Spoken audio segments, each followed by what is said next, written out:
Today we're going to talk about how to use seller credit.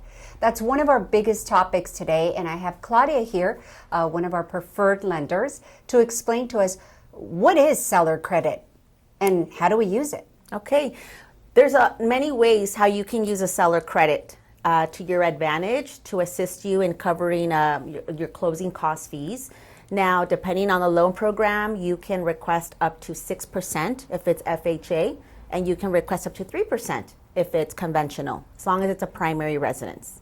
So number one, you can use that to cover your closing costs, which typically is about 3% of the purchase price. And then whatever the seller credit doesn't cover, you come in with the difference. And the second option is a 2-to-1 buy down, which is really popular right now, especially where the rates were at.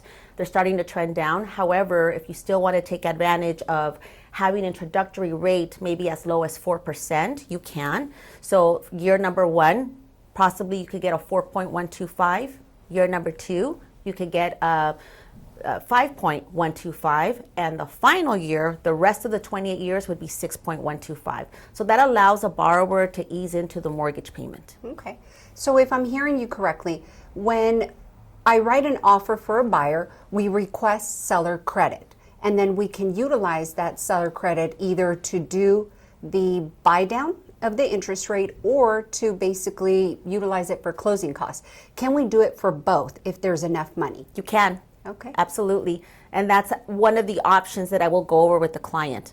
I make sure that the client selects the best option that fits their needs. Okay. So this basically assists by buying down the interest rate. What it's doing, it's assisting a buyer with their monthly payment to be at a little bit of a comfortable payment for the first year, then it bumps up a little bit for the second year, and then the third, it'll stay fixed for the 28 years, correct? Correct. Okay, so let me ask you this. Are they able to buy the interest rate for the entirety of the 30 years? Absolutely. So that would be a permanent buy down. Okay. So you can buy points.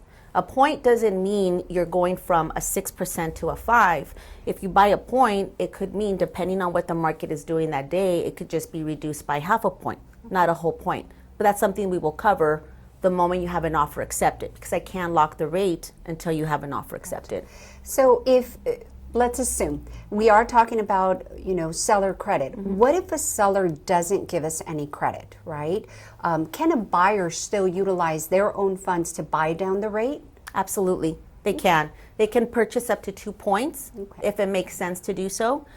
Personally, if you're coming in with a very little down payment, it may or may not fit your need to buy so many points, especially if rates are trending down, because you can refinance in the future. Okay. So that's what you can do with seller credit. Or if you don't have seller credit, you can definitely utilize your own money to possibly purchase the interest rate down and get a lower monthly payment.